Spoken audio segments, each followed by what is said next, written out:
Coming up on this episode of the Nerf This podcast, Daigo's on the board, Cloud9 signs ally and wins gold for Canada. First impressions on the new KARAZHAN cards, Hearthstone summer prelims and results, plus the decks that were used, Overwatch patch notes, and Overwatch ESL Atlantic Showdown results on this episode of the Nerf This podcast.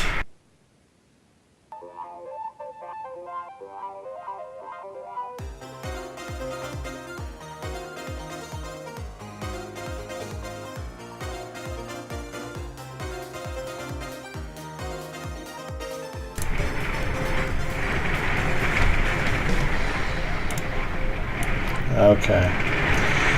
There is a giant storm going on outside my house, and it sounds like the entire world is being flooded. Hi, my name's Corey, and I'm joined by Kenny. Hi, Kenny. Hi, wonderful things happening to you. I hope that this doesn't mess with the audio too bad. If it does, I apologize. I don't know what's going to happen anymore. We just need to get it done. We just need to get it done. That's what needs to happen. So, how's your day going? Ooh. He's tired. Yeah. So am I. Goddamn work. I know. I'm just being bad at their jobs. I just got off work as well. And we're here to do a show. Should we jump right into the news? This might be a short episode. Yeah. Let's just get it over with, and hopefully the brain doesn't murder you and your stuff. It sounds like my entire roof's going to come down here in a minute. And I don't feel safe. Anyway, let's jump into the news. I listed at the top of the show that Daigo is on the board. So Daigo hasn't been performing well recently, but Daigo wins an esports festival Hong Kong competition, which is on the Pro Tour, or at least from what I read, it's on the Pro Tour. Didn't hear exactly. It might be a qualifier for one of the qualifiers. I don't know. But I see some other names in here that have qualified for the same regional that Daigo did. He beat Aita, which is another Japanese player. He and the third place spot went to Gamer B, which hasn't qualified. He's the only, I guess he has qualified now. That's what I'm getting from the article. It's kind of all over the place. It says Daigo qualifies, and then it says that he already qualified, so it goes to the third place winner. I don't know what's happening, but it says that Gamer B is now he's the only one who's not in the top 16 that has qualified for Capcom Cup. Furthermore, at that event, or at least in the qualifiers, you have Xian, you have Dogora, Sonic. I think that's how you pronounce that name. I actually haven't ever seen that name. And yeah. Oh, God. Everything's going wrong here. So, Daigo's finally winning. What do you think? Have you watched any Daigo in 2016, or at least in Street Fighter V? No, not a whole lot. It does seem, however, that from what I have seen to kind of the more recent things that I've watched, I don't know what he did to change what he's been doing, but whatever he's been doing seems to be working. Well, I watched his stream a little bit, and back in Third Strike he was known as the Parry King.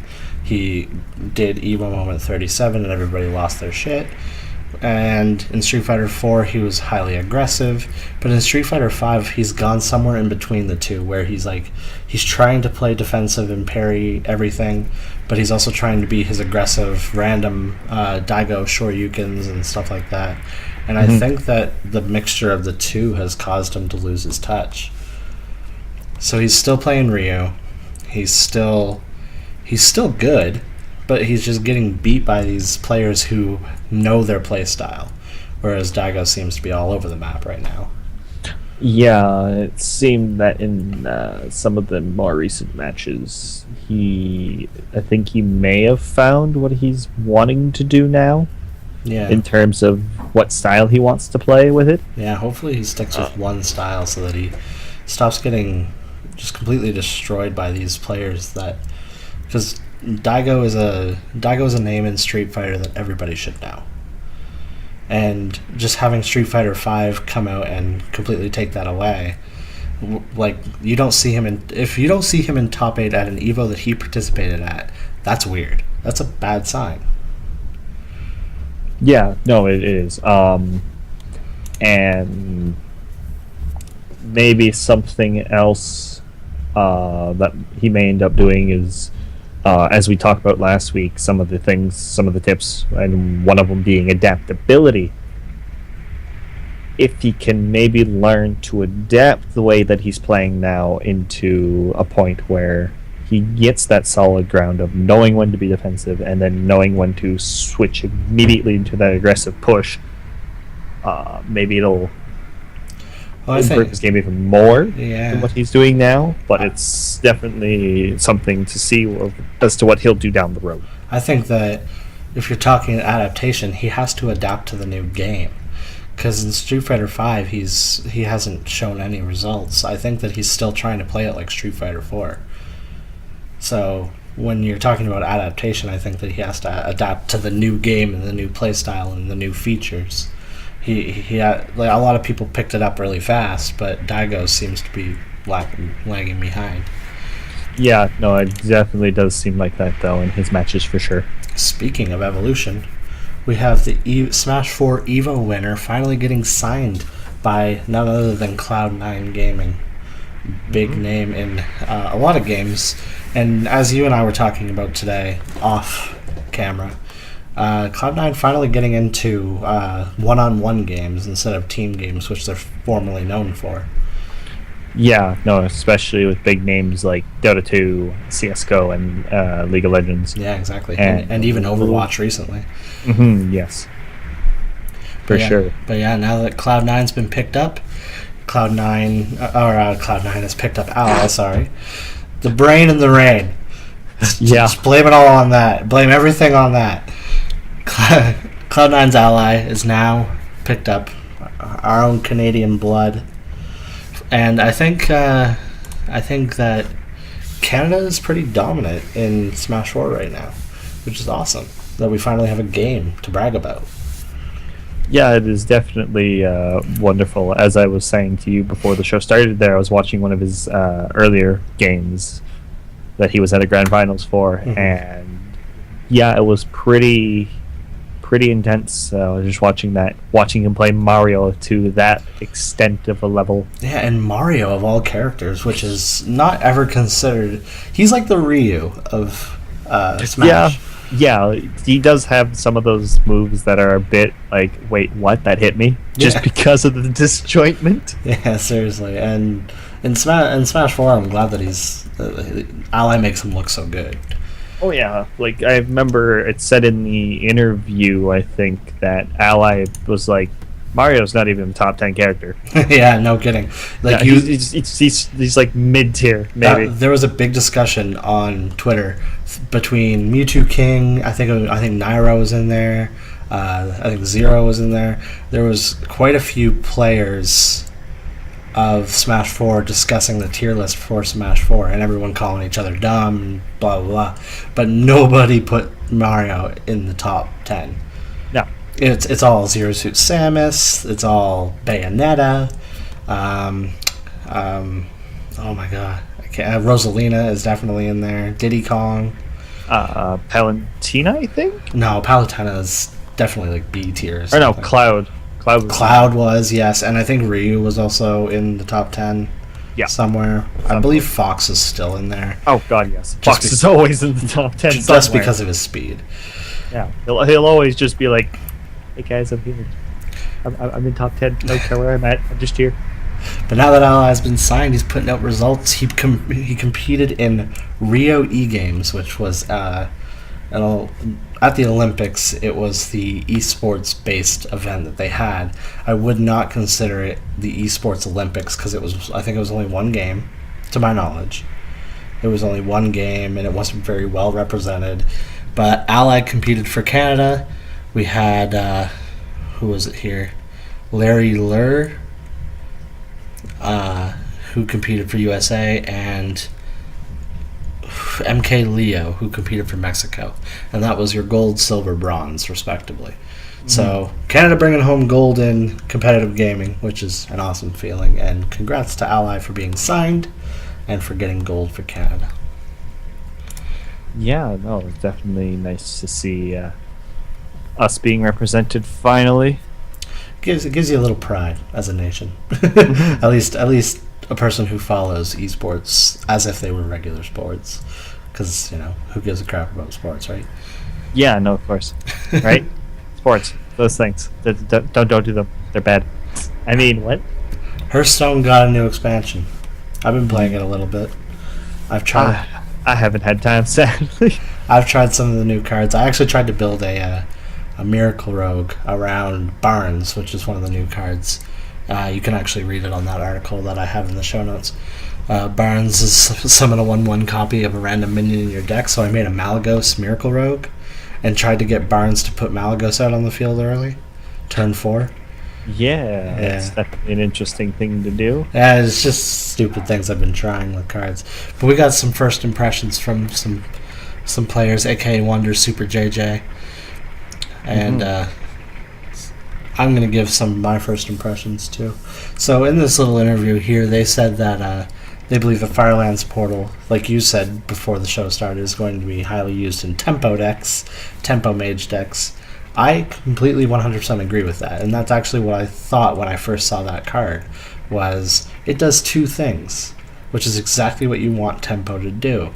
It will remove a thing, maybe a small thing, or maybe even do damage to a bigger thing, and it will put a thing on the board for you. Perfect for tempo. No, exactly. And then like some of the other things they've been mentioning, like the like one of the questions here asked in this thing here was the RNG between some of the cards that we've been seeing now out of these cards as well. Almost looks like they're trying to bring back some of the old sets, but in competitive playing, sometimes those some of those I guess RNG moments might either make or break that game, or make or break an entire deck. Like exactly. You look at the current meta and you look at like Yogg and Load Hunter. Yogg is the epitome of randomness. Yep. There's no possibility that you can get a consistent Yogg. So, and Blizzard, like this says in this interview and in this first impressions, Blizzard has been doing randomness mostly since Goblins vs. Gnomes. Like, there has been randomness at the very beginning, but they went like full dive on randomness in Goblins vs. Gnomes. You can think of Unstable Portal. You can think of just stuff like that, and the cards have just gotten wackier and wackier. I know that they take their competitive scene seriously, but like you said, it's a make or break thing. You have to consider just how random a card can be. Yeah, exactly. Yeah, it's definitely an interesting concept for the competitive scene as well, for sure. So what stands out of the cards that you see, out of the cards that you've seen from KARAZHAN, what stands out? The thing I feel stands out is it seems that the themes, like, they're trying to get a different variety of cards, or of decks, I should say, considering kind of moving along to what we're going to talk about next a little bit here with the pro scene and just a lot of the deck lists. There being a lot of aggro. Surprisingly, it's usually more common in ladder playing, just ranked on Hearthstone, usually, to see more aggro decks anyways and get stomped by them 3/4 of the time. Yeah.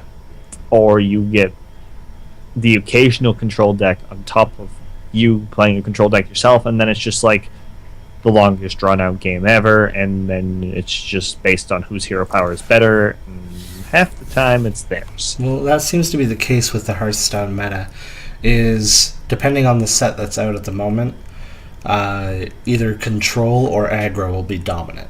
And right now, with Whispers of the Old Gods out, it seems that aggro has taken the reins. But what do you think some of these KARAZHAN cards are going to do? Are they going to switch that to tempo or control?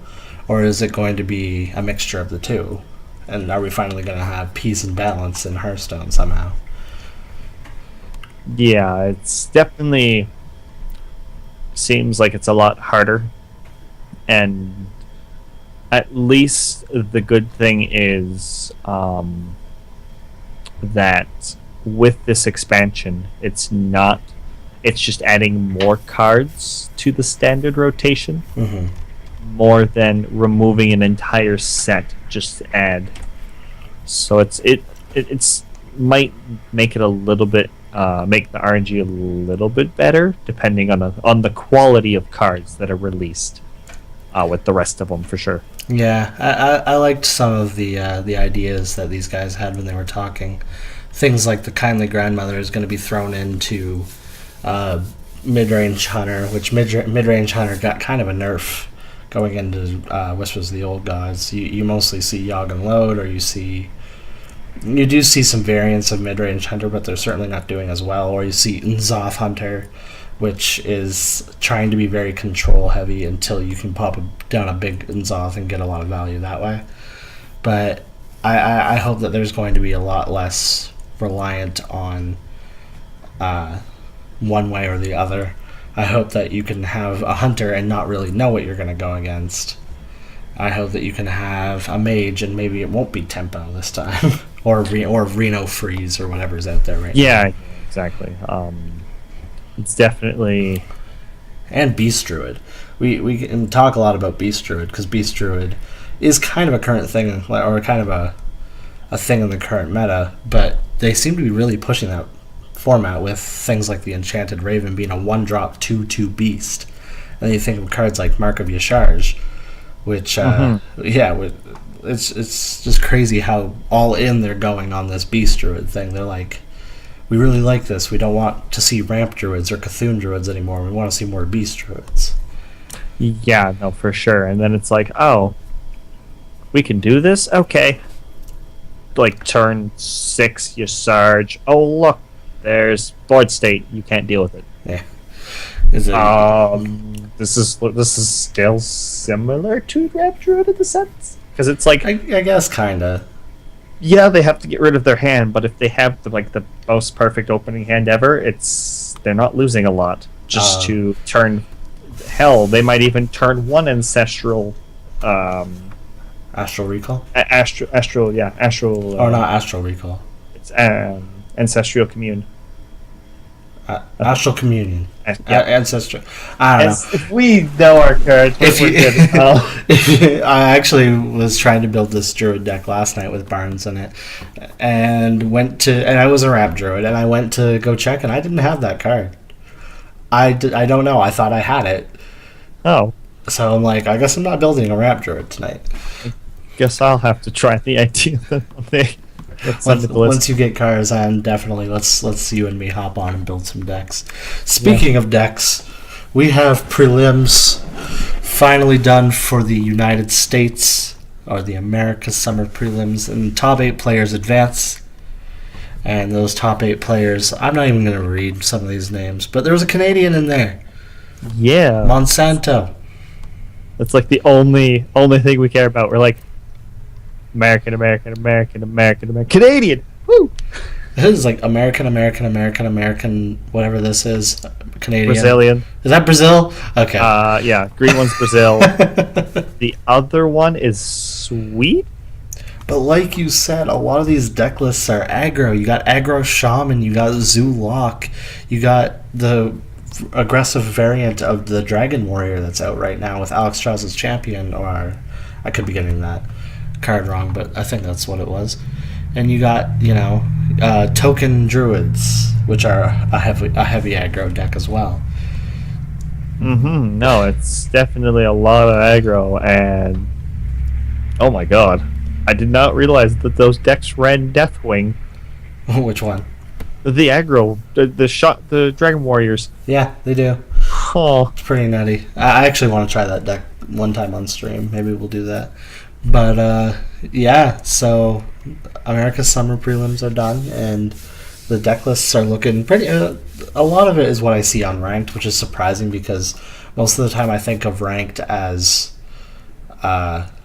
completely separate from the pro scene, where a lot of people do net deck and copy decks from the pro scene, but you definitely see a lot less of the aggro decks. You definitely see a lot less of the combo gimmicky decks in the pro scene, whereas a lot of people are running like the OTK Warrior in the competitive scene. One of the top 8 people, the Brazilian, ran the OTK Worgen Warrior.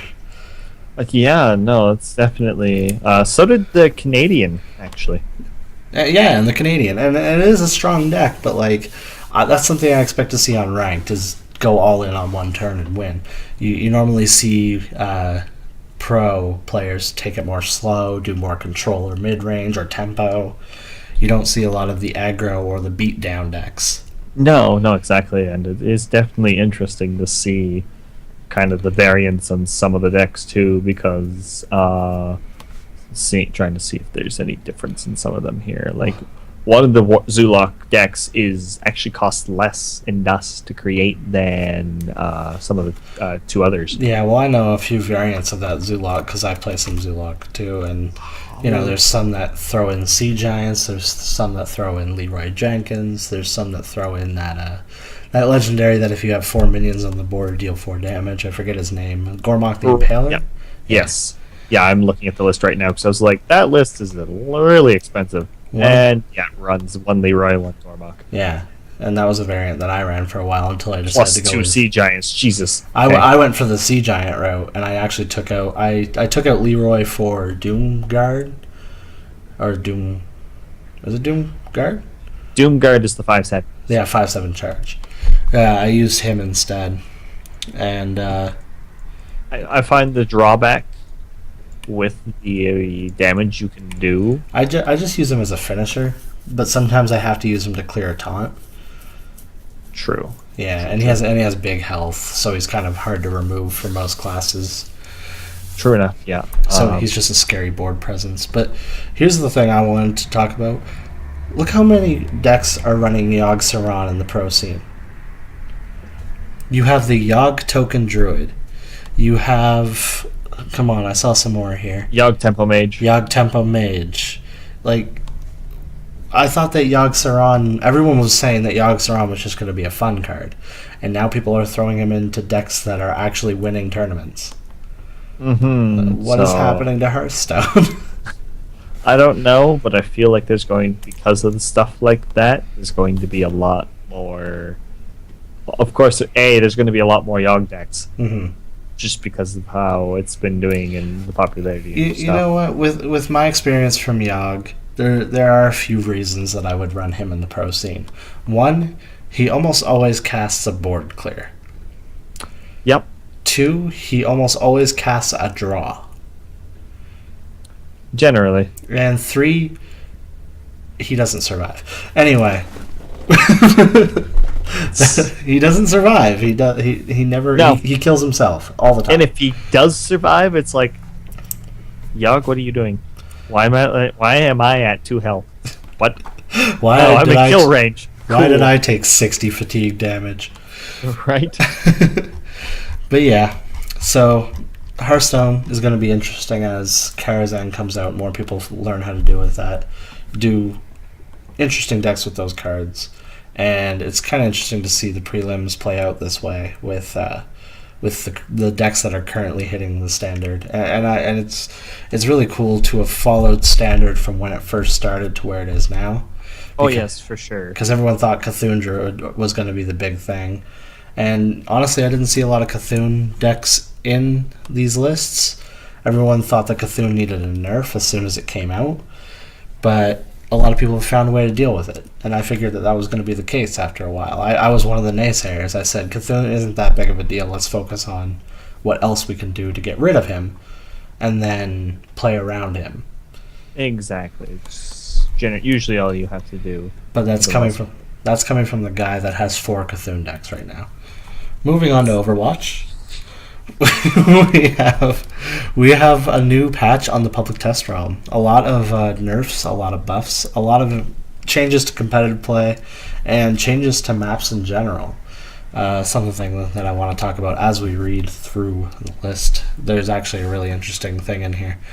But let's start from the top of the list. Skill rating is now measured on a 1 to 5,000 scale instead of the former 1 to 100 scale. Skill rating tiers are now in, meaning that if you are from 1 to 14.99, you're in bronze. 1,500 to 19.99, you are in silver. 2,000 to 24.99, you're in gold, platinum, diamond, master, grandmaster, etc. That's interesting. They're going with the StarCraft / League / that kind of thing rating system. Yeah, StarCraft League for sure. Dota, not so much. Dota was just that hidden kind of rating. Yeah. Where what you knew once you hit, like when you hit like the 4,000 range, you knew you were with really good people. Well, that's what I thought with Overwatch when I first started playing competitive was, if I was in the 65 to, or if I was in the 55 to 60 range, I knew I was better than average. Yeah, except when we felt like that until we found out max wasn't even 100, because not a lot of players had hit even past 70, 80. Yeah, because when I checked it, the highest was I think 79, maybe even 80, and that was the best player in the world at the time. But if you take that and then you take where you are, you can kind of find out where the average player is. Exactly. And there were some statistic websites that said that most people are in the 45 to 50 range, and you could be above average at 55, 60. Yeah, for sure. It was definitely. But I actually like this. I like that it denotes how good of a player you are based on your color or whatever, your lineage. It's easier to say I'm in the bronze league rather than saying I'm ranked 45 and people don't know what the fuck that means. Yeah, exactly. Especially when it's not a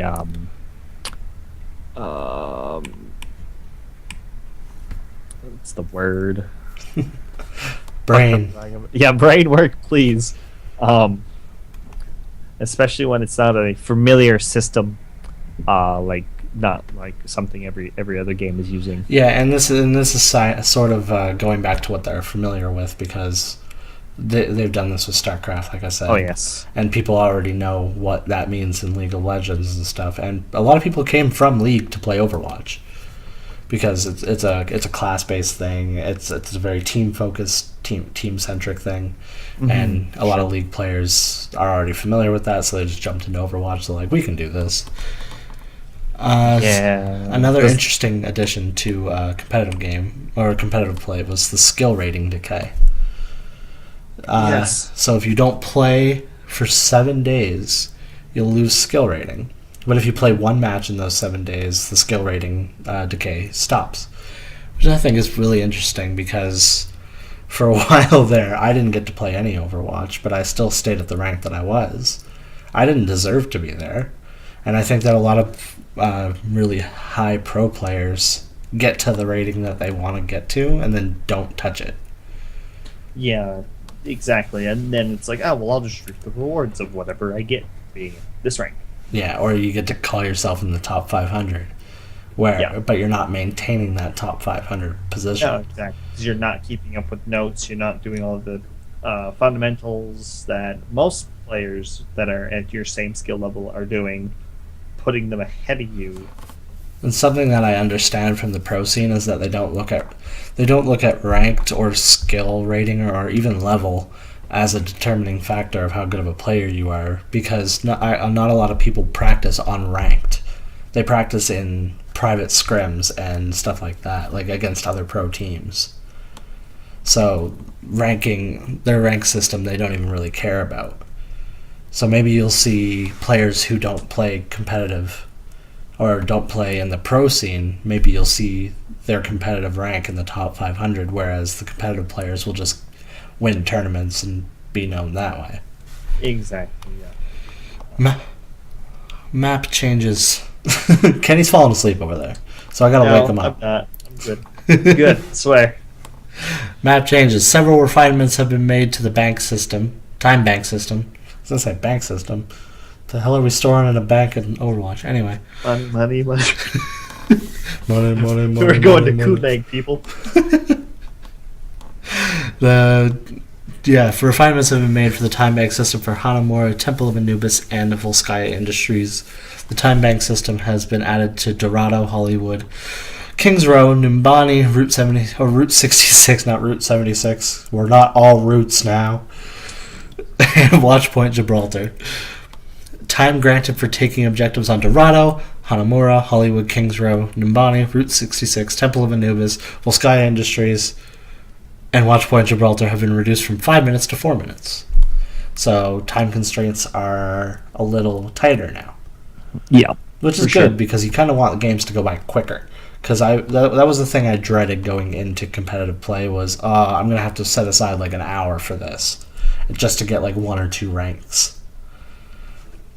Yeah, that was always the big thing. It's like, oh, well, this is supposed to be a little more pace where I can get a few games in.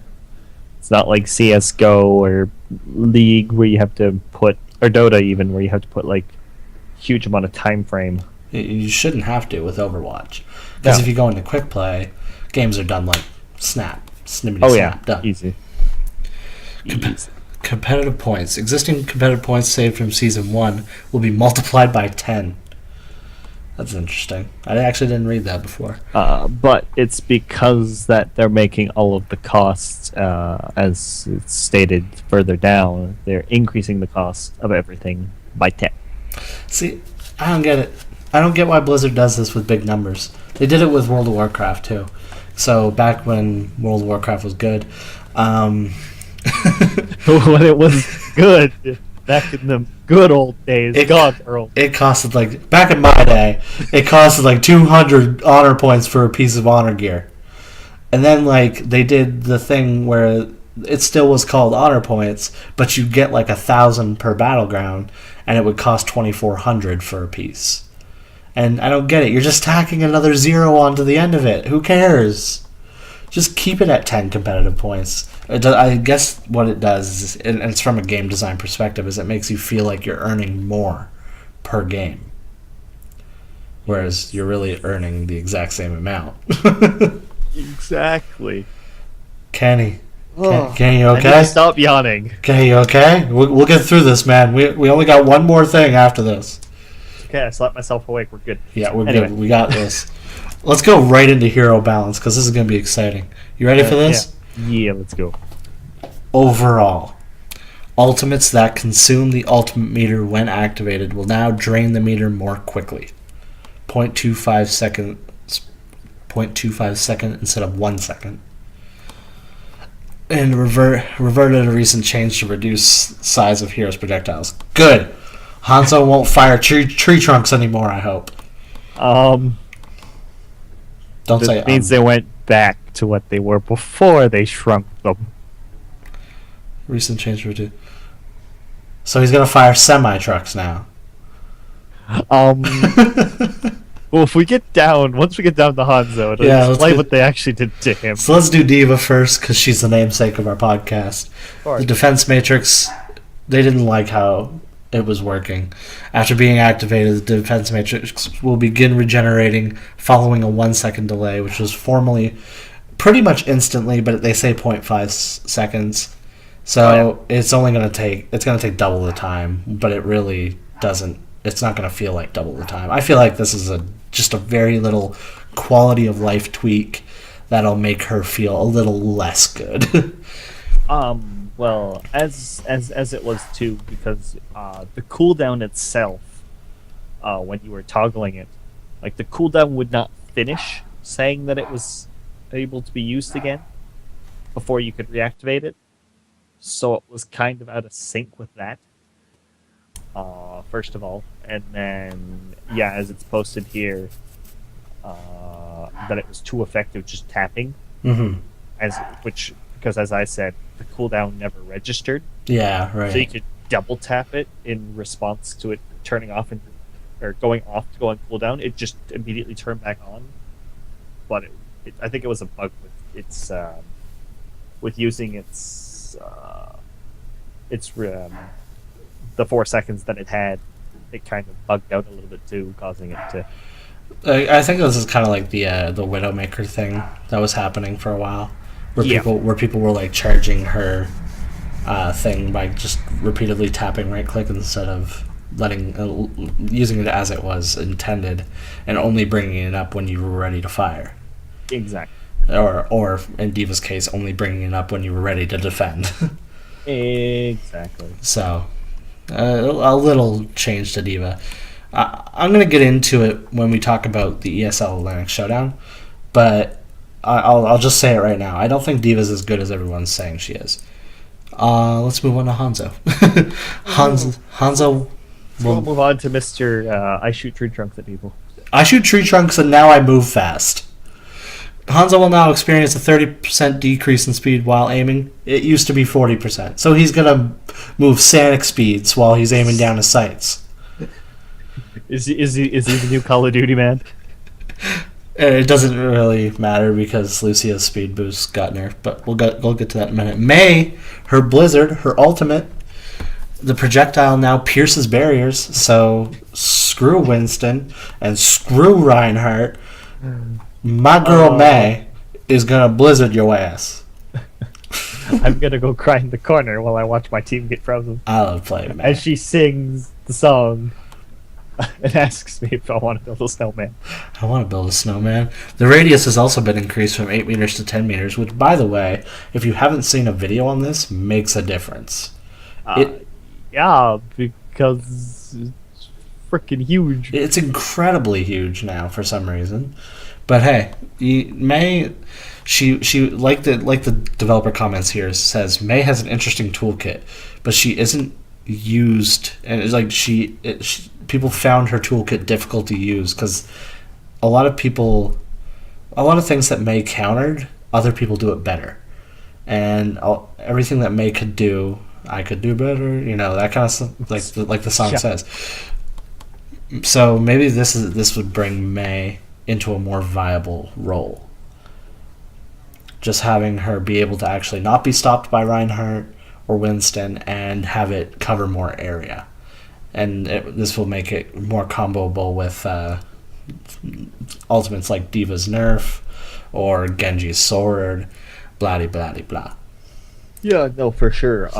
It also kind of helps her out with kind of, I guess we'll call it the current meta, because almost every game there was either a Reinhardt or a Winston. Like if you really needed a Winston, you pulled him out. Yeah. But otherwise, there was almost always a Reinhardt, and then it would rotate between Hog, D.Va, Zarya.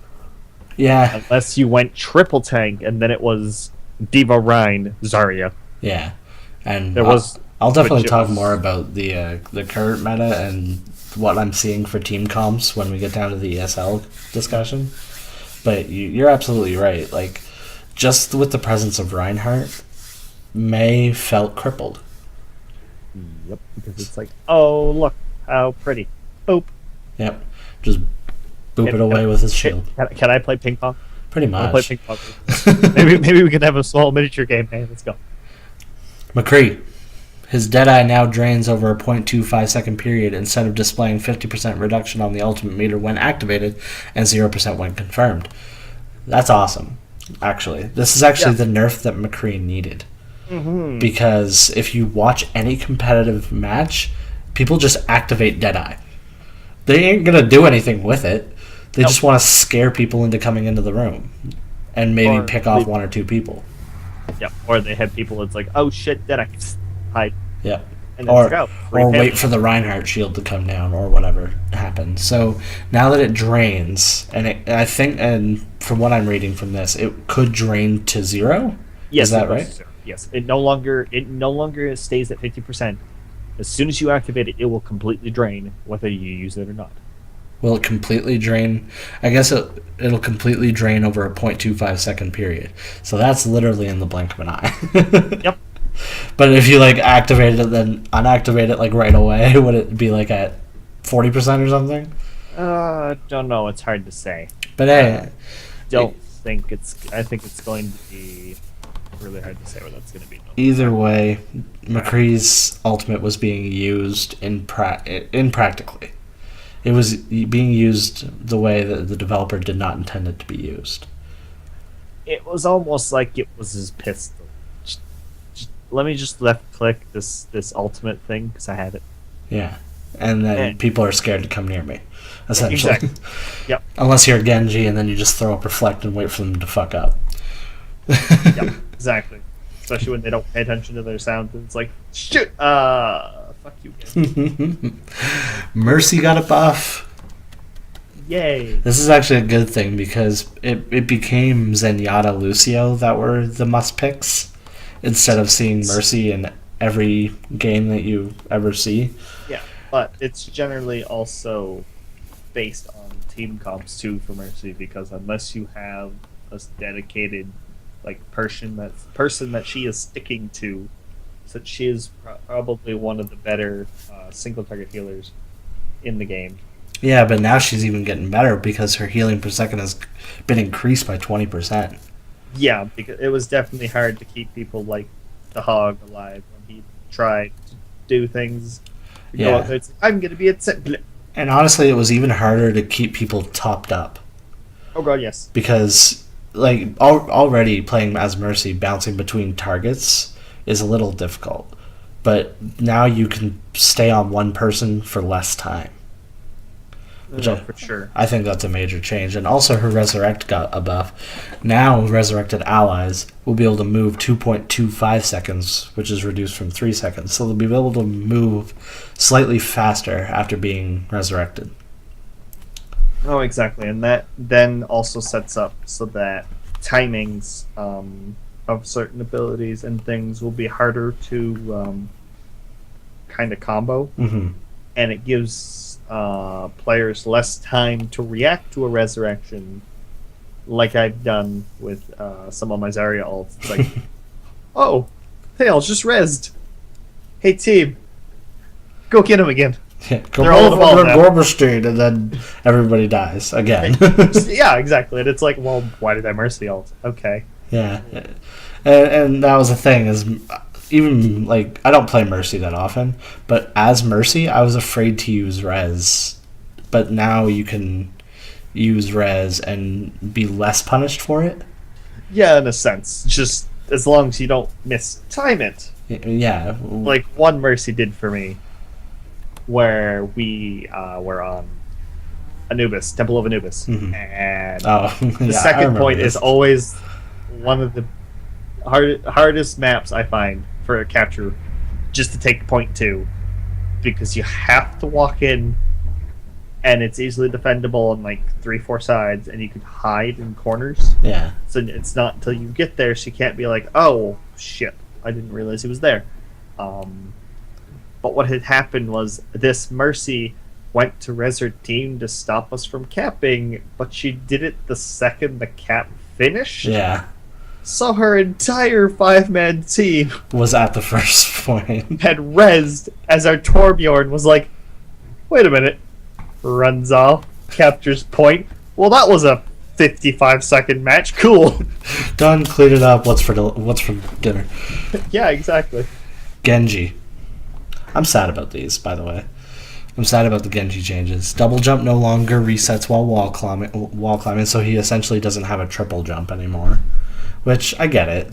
A lot of people were abusing that. But in theory, quad jump. I guess, yeah. Double jump, climb, double jump. Yeah. So he get a lot of verticality. His dash no longer deals damage to traps like Widowmaker's Venom Mine or Junkrat's Steel Trap. I don't think that was ever really used that frequently. No, but I've seen it just you place something and then you see it gets destroyed and he's in your face. You're like, wait, what? Yeah. Shouldn't be here. Yeah. As you find out, it was his dash that destroyed him. And it no longer bypasses the traps either. So if he's in the middle of a dash and he meets a trap, he'll get trapped, which is interesting. I think what the entirety of Genji's nerfs are to his movement, pretty much. Except the Swift Strike no longer interrupts quick melee attacks, which is something that you said that you didn't like. Yeah, I like the kind of auto or the melee reset. Yeah. From the melee into into dash. Yeah. And then also Dragon Blade has been reduced from 8 seconds to 6 seconds. Look, all of these things I feel are very unnecessary because Genji had a high skill cap anyway. You had to be really good with Genji to play him well. And now they're taking away things and making it even less viable to play Genji. It just means I have to get better at Genji. That's all that means. It just means we have to work harder. Yeah, 20 years down the road, I'll be good enough to play Genji. 20 years down the road, I'll be Seagull too. Right? Yeah, we'll get there eventually. We got this. Lucio's Amp It Up, his movement speed increase, has been decreased 30%. Which, and just like you were saying, and just like the developer's comment says, he was a must pick, especially on certain maps, which I think are the King of the Hill maps. Oh, yeah. No, it's just almost every map in general. It's like, oh, it's a capture the point. It's a payload. Okay, let's. Yeah, I don't think that this does much to Lucio's viability, but this will definitely make him less of a must pick. Exactly. So now you can counter pick more according to what you're supposed to do with the game. Yeah. Well, every time I played a King of the Hill map, I was really worried that, like, if we didn't have a Lucio, I was really worried that the other team would have a Lucio, because that means that they win. Because they get to the point first, we are the ones that have to attack them. Yep. And the attacking team always has a harder time, especially when you're both even on ultimate counts. Oh, yeah. Exactly. So it just ended up being the person who had the Lucio won. So you both better have Lucio so that you're on even ground again. Exactly. And then at that point, too, it became the... who was the better Lucio, too, because swapping between the... But that's more of a skill cap thing more than anything. Yeah, and the skilled Lucios are still going to be there. Oh, yeah. And they still, well, I guess it's on the PTR, but they still are there. And people are saying that this nerf isn't really doing a lot to Lucio's viability, so I'm kind of okay with it. Yeah, for sure. It'll definitely keep him just because of his kind of group healing. Here's a happy news for you. Roadhog's chain hook. If the hook target isn't in Roadhog's line of sight when retracting the hook, they'll be moved back to the place that they were when they were originally hooked. No more going behind a wall when you get hooked and wondering what the fuck. And wondering how he hit you. Yeah, because a wall was there. Hell. Oh, I'm good. The fuck are you doing, Roadhog? Stop breaking the game. Sir, we need you just to chill your bacon.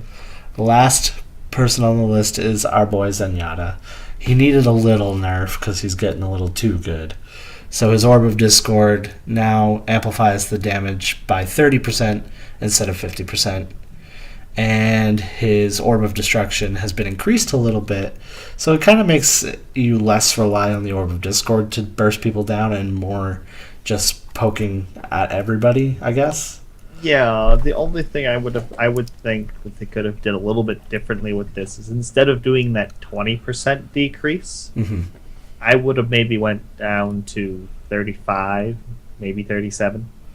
37 being an odd number because I'm weird. But I think 35 would have been just a little bit of a better spot, just with how much damage they gave him as an increase. Yeah. Had they maybe put it to 50, though I'm not sure what the rest of the healers are for their numbers, though, right? So maybe this falls in line with the rest of the healers and what they're doing and all the support classes, right? Well, hopefully, I'm glad that Zenyatta is getting looked at more and more.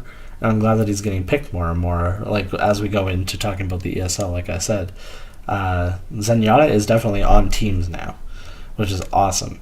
And now that they figured out where they want him to be for healing, they're focusing on where they want him to be for damage. So maybe we will see another jump in the Discord, and maybe we will see another bump down in his Orb of Destruction. Like you're saying, it is just kind of a feel it out and see where the chips fall kind of scenario. Yeah, exactly. Last thing I'm going to bring up about these patch notes is Watchpoint Gibraltar's first checkpoint has been removed. What? that little tiny thing that seemed in an odd spot compared to every other one that only ever had 3. But why? Because you know how sad it was when that checkpoint was hit and gave them 2.5 extra minutes? Yeah, I guess. And it's like, you did no work. Yeah. Well, I can't say you didn't do work. Sometimes it was like, last 30 seconds you hit it. But I mean, if you were held at the front for that long, there's usually a reason. Yeah. I think this is going to make Watchpoint Gibraltar harder to play on. This will definitely make it harder to play on, and most likely, when it comes to pro games, it might be the point of more bans, especially in the future, if it wasn't already banned enough. I know the event I was at 2 weeks ago now in Fragapalooza was that was the mind game that one of the guys had done as a captain, was to get everyone to ban Gibraltar. Kind of talking in a way that he would play it if it was left open. So they'd be like, immediate ban, this and this, because you're kind of hinting towards wanting to play it. And he's like, okay, cool, we'll ban this. And then they never played the map. Because they never wanted to. Yeah. So second level mind games of, do you really want to leave this open if just in case we have practice on this map? Because maybe we have something that you don't know. Those pockets. That's some next level mind games right there. Yeah. So let's talk about the ESL Atlantic Showdown. This is going to be kind of quick because I don't have a lot more to say on it than what I saw from the grand finals and how important this tournament was to the Overwatch scene in general. So I'm gonna lead with that. How important this tournament was to the Overwatch scene in general. 4 teams from Europe and 4 teams from America faced off. The crowd was insane. If you watch the grand finals, the crowd was going nuts. And people were watching on Twitch and on wherever they could get it. And it was the biggest post-release tournament yet for Overwatch. And that is pretty impressive.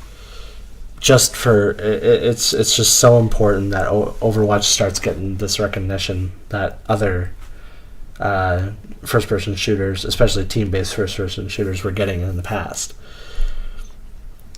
Oh yeah, no, exactly. Especially with how quickly it's grown in popularity. Mm-hmm. Like for example, Heroes of the Storm took a long time to even get kind of its competitive scene. Yeah.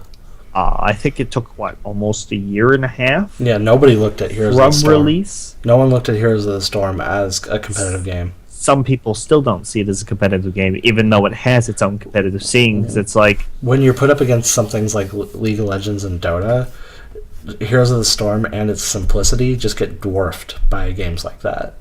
exactly. It's more of like there's not much counterplay, and it's just, oh look, you picked a skill that was better than mine, that does the exact same thing as mine, just better. You win. But for some reason, Overwatch was placed in the same category as CSGO and Call of Duty, where it should have been placed in the same vein as TF2, but better. I would have almost placed it kind of in a hybrid state, I feel. Yeah. Where it's kind of, it's a League CS, kind of like, I guess we'll go League CSGO crossover. Yeah. So MOBA into shooter type of deal. Because it's all about team composition and team coordination, but also there's a high skill cap. Exactly. So like the team comp would come out of games like Dota and League, because you generally it's pick this person has these counters. Are they going to pick it? If so, okay, what counters that guy? And then you go down the list and pick your team according, or maybe you're like, okay, well, this is who we want to focus on. So we'll pull all our eggs into this basket, and then we'll play around this thing, and then hopefully they don't counter it, whatnot. And then the coordination, yes, it comes from League, yes, it comes from Dota, but CSGO was the biggest prevalence of showing how far communication can go. being like, okay, we need to smoke this spot, smoke it now, and all the stuff that you do in that game. Smoke weed every day, I get it. Hey, that's like one of the only things I know really about CSGO is you have to smoke places and then things. I'm glad you can talk about it. I'm glad you can talk about it because I can't really talk to CSGO. I played it. I'm not good at it. Oh god, I suck too, don't worry. I'm horrendous.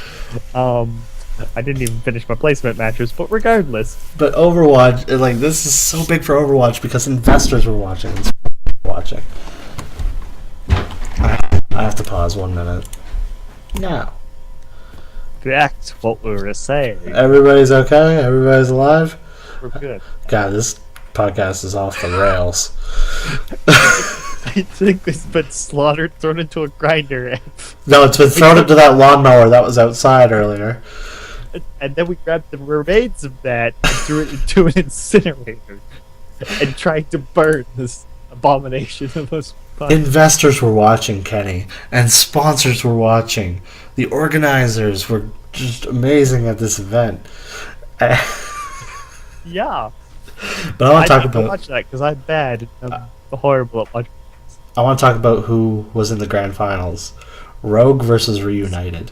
Yeah, and I definitely saw. I was so happy because I watched their open Overwatch games, and watching them two face off at such a big event like the Atlantic Showdown was awesome. The crowd getting hype got me hype, and just watching them. The first game was on Hollywood, I believe, and it was so close. They were on the point that the car had to be delivered to.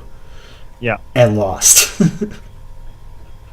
Oh, Jesus. Just at the very last, 20 seconds of the game, they were on the point, and I think Rogue defended it. Yeah, Rogue defended it. And just seeing that nail biter was incredible. And then you had, game 2 was on King of the Hill. I think it was on Ilios. Is Ilios the one? Yes. The one with Ilios. the well? Yes. Yeah, and if I recall correctly, Reunited was up 2-0, and then Rogue won 1, and then Reunited won the next one. So it was 1-1 at that point, and just seeing Reunited completely dominate on the King of the Hill map, you're just like, I don't know which way this could go. And then Rogue brought it back 2 games in a row. They won 3-1. Yeah, definitely, especially with games like that, where it's like, okay, first game went really well, and then you get crushed game 2, you're like... crushed, absolutely crushed.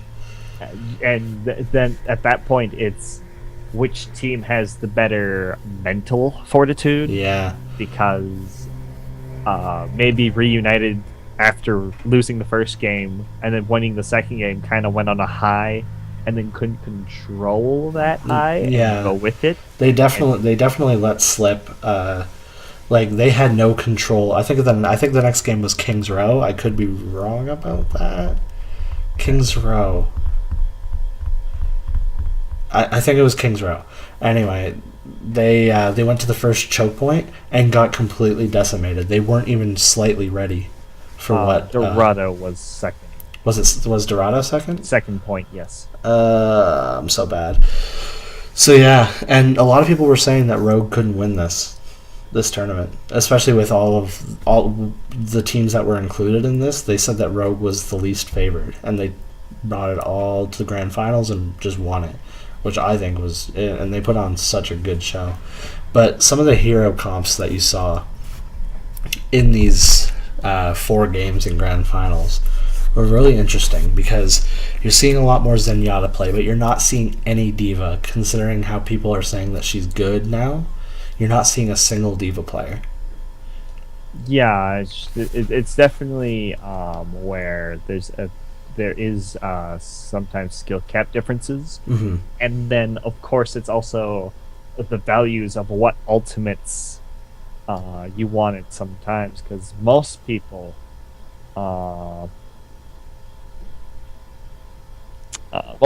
don't do kind of what I don't know if this is the proper way to say it, but kind of a trap, I'm going to call it, Yeah. in a sense of a word, where everyone like solo queue is like, oh well, we should just combo. Whereas in the competitive scene, you don't see as much comboing unless it's like getting close to the timers, and it's like, okay, no, if we kill them now, You need a wipe essentially at that exactly. point. It's like, well, we need to wipe them now. They probably won't have enough to come back. Because I think the competitive scene is all about holding your ultimates until you absolutely need them, and then using like one or two ultimates to pick down the entire team. Whereas in solo queue, you're using ultimates in conjunction with each other to try to get big plays of the game. Yeah, if not on demand 3/4 of the time. Just, oh, I have ultimate. I'm Reaper.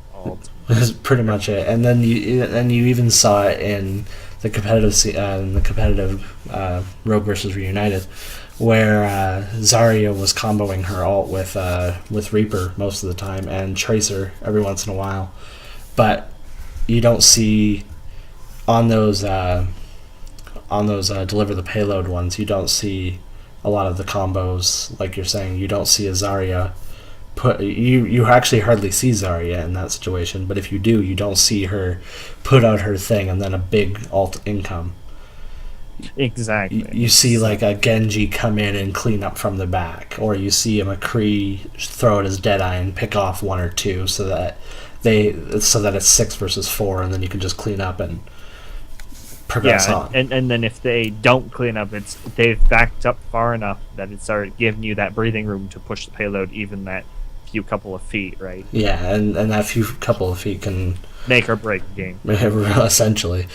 And so I'm really happy to see where Overwatch is going competitively.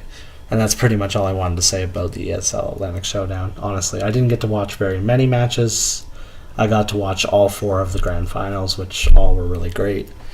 And I'm surprised that none of the America teams did. None of the America teams made it to grand finals. Does that mean that Europe's better at this game than we are? Well, with what I had saw as one of the comments, something about it being, what was it? Something that was kind of like on a related note to it, that Rogue's statement where they enforced that North America is a bit overrated in most people's eyes. It's like, well, you had teams like Cloud9, Envious, Fnatic, and TSM in this tournament, all of which have shown that they are good. Cloud9 dominated the Overwatch scene for a while before they took out the being able to use 2 heroes at a time, or 2 of the same heroes in a composition. Then Cloud9 started to slip a little because a lot of their strategies were based around double Winston or double Tracer or stuff like that. Exactly. So you started to see America slip when some of the gimmicks were taken out, but they're still a great team. No, for sure. So I kind of disagree with Rogue's statement there. Of course, it's just for some people, I think what they kind of mean by it being overrated is that because of the other games these teams are on, they're like, oh, well, they're really good at this game. Well, then because they're so good at this game, yeah, it's a little different, but who cares? They should totally dominate this game just because they show strong showings in other games. Yeah. And then that's kind of the image that people, I guess, that muddy image that people bring over with them when they follow their teams, and then it kind of pollutes. I guess because if you're going up against a person who's from Team Liquid, I'm actually thinking Melee here. So Team Liquid is a team that you know really well, and you know that they dominate in certain games. Exactly. However, one of the Team Liquid people didn't even place top 32 at SmashCon, Super SmashCon. Yeah. And that just shows you that Team Liquid isn't completely dominant. Like, they do place well at certain tournaments and at certain games, but you shouldn't just fear the name. No, exactly. But for some teams like Cloud9, because like Cloud9 has been known, like in League, for example, they went 3 years almost perfect records Yeah.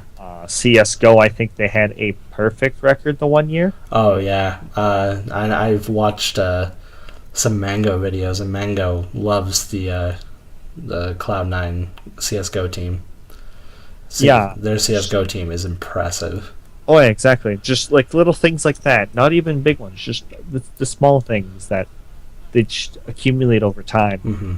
As I said, it just kind of throws the image into water, and then it changes how it looks when it goes to something new that they're playing. Yeah, and Something else. Overwatch is still in its infancy stages. Oh, yes. So you don't really know who the dominant teams are. Even though Cloud9 dominated in the beta days and the early days, they're certainly not they're going to be the crown holders forever. And who knows that Rogue is actually going to be the person who holds the title for very long. Exactly. No, it's... I mean, it took them, 2 or 3 weeks to qualify in the Open Overwatch? Yeah, they almost got knocked out. Yeah. Because they weren't in until week 3, I think it was. Yeah, no, they definitely were. They almost got beat by Misfits. Misfits. Yeah, because they lost to Misfits in the main qualifier for the Atlantic Showdown. But then only because they beat Ninjas in Pajamas were they able to get into the spot, right? And really, who doesn't beat Ninjas in Pajamas? Hey man, they play in comfort and style. You can't diss them there.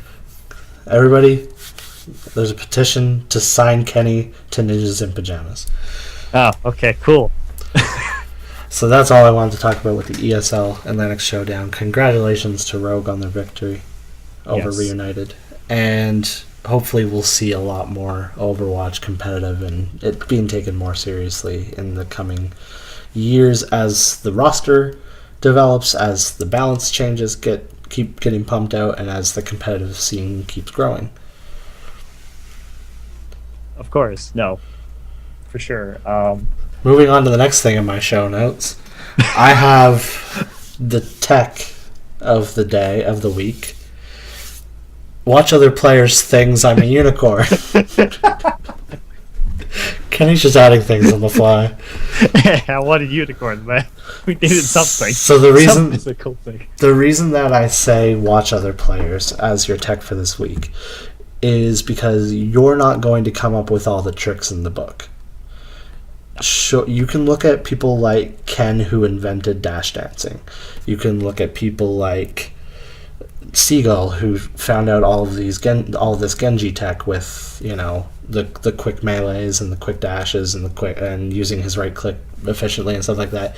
You can look at all these players, and they did come up with this, but a lot of the players who come up with this, you need to study that. Yeah, exactly. And maybe on some examples, like when I've watched some people do some just to bring up Hearthstone, I guess is the example, with some deck ideas, I'm like, well, he tried this, but what if I put this instead of this card? And then you can even throw your own spin-off of something that you see and maybe try and see if it works. Yeah, exactly. So you can study to make your own tech up. So it just gives you a better idea of where to progress and where you're having difficulties. Because I've been watching a lot of players in Smash, and this is where I got the idea. Is I have actually gone on YouTube. I've put it at 0.25% speed or 25% speed, and I've just watched a match like that and seen at what point they were just doing things. Just to adapt that to my play style. Because in a game like Smash or in other games in a similar vein, you do develop your own play style, but you should study other players in the most optimal route for what you should be doing at certain moments. Because sometimes just coming up with your own stuff is bad. Yeah, no, exactly. And then you would get into that habit, and it's like, oh, oops. I now need to break this because it's bad.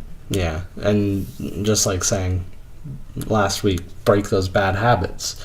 And you want to break those bad habits, the best way is to watch another person do exactly what you're trying to do. Exactly. So that's all I have to say on the tech for this week. Just watch other players. Get better. Don't be afraid to admit that you're worse than Mango, because you are worse than Mango. Yeah. Unless your name is Jason, Kevin, or Juan. You're probably worse than Mango. Or pretty much. Armada. I don't know his real name. Anyway. All we know is he's a Swede. It's okay. He's a Swede and Swedes. We were supposed to have a Swede on the podcast today, but he had to go to sleep. So that kind of maybe he'll join us for the stream. Sleep. Yeah, you don't do that, but you started falling asleep mid podcast, so I appreciate that. No, I didn't. Did you have a good podcast, Kenny? What's a podcast? Yes, I did. Thanks for watching, everybody. Have a good night. Peace.